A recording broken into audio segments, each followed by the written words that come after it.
Breaking news, Apu বিশ্বাসকে দেখতে ছুটে গেলেন শেখ হাসিনা, কেঁদে ফেললেন প্রধানমন্ত্রী, হাসপাতালে কাঁদছে আজ। এইমাত্র পাওয়া সর্বশেষ সংবাদ, গুরুতর অসুস্থ হয়ে হাসপাতালে ভর্তি হয়েছেন টলিউড কুইন অপু বিশ্বাস। তার অবস্থা আশঙ্কাজনক। চিকিৎসকেরা জানিয়েছেন তাকে দেশের বাইরে নেওয়ার প্রয়োজন হতে পারে।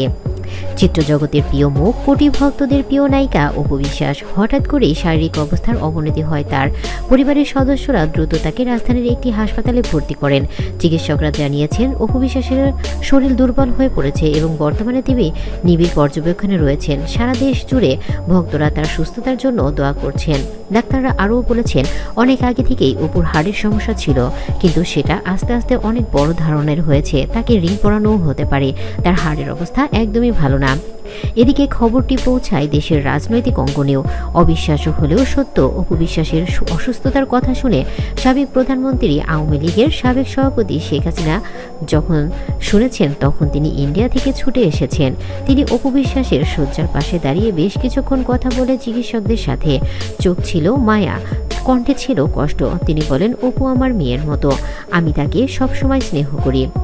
সেখানেই উপস্থিত ছিলেন অপুর ছেলে জয় ও অভিনেতা শাকিব খান। শেখ হাসিনা তাদের সান্ত্বনা দেন এবং বলেন, তোমরা মনোবল হারিও না, ইনশাআল্লাহ অপু খুব শীঘ্রই সুস্থ হয়ে উঠবে। অনেকেই জানে না অপু বিশ্বাস রাজনীতির অঙ্গনে যুক্ত ছিলেন। তিনি প্রথমে আওয়ামী লীগের সঙ্গে সম্পর্কিত ছিলেন, কিন্তু কিছুদিন আগে দলটি ছেড়ে বিএনপিতে যোগ দেন। তবুও শেখ হাসিনা কখনো তার প্রতি বিরূপ হননি, বরং রাজনৈতিক ভেদাভেদ ভুলে তিনি প্রমাণ করেছেন মানুষ বড়, রাজনীতি নয়।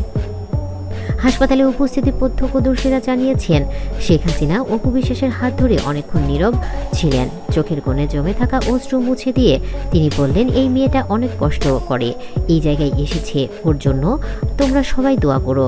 সেই মুহূর্তে উপস্থিতি সবাই আবেগে আপ্লুত হয়ে পড়লেন। অপু বিশ্বাসের অসুস্থতার খবর শুনে শুধু ভক্ত নয়, পুরো চলচ্চিত্র অঙ্গনই আজ শোকাহত। ফেসবুক, ইউটিউব, ইনস্টাগ্রামে এখন একটাই নাম, অপু বিশ্বাস। দেশ বিদেশে অসংখ্য মানুষ দোয়া চাচ্ছেন তার দ্রুত আরোগ্যের জন্য। চলচ্চিত্র জগতের সহকর্মীরাও হাসপাতালে ছুটে যাচ্ছেন একের পর এক। শেখ হাসিনা দেশবাসীর উদ্দেশ্যে বলেছেন, তোমরা সবাই অপুর জন্য দোয়া করো। শিল্পীরা জাতির সম্পদ, তাদের সুস্থ থাকা দরকার। এবং হাসপাতাল ছাড়ার সময় তিনি জয়কে বুকে জড়িয়ে কেঁদে ফেললেন। দেশবাসী আজ একটি প্রার্থনাই করছেন, যেন অপু বিশ্বাস আবারও আগের মতো হাসি খুশি হয়ে ফিরে আসেন বড় পর্দায়। কে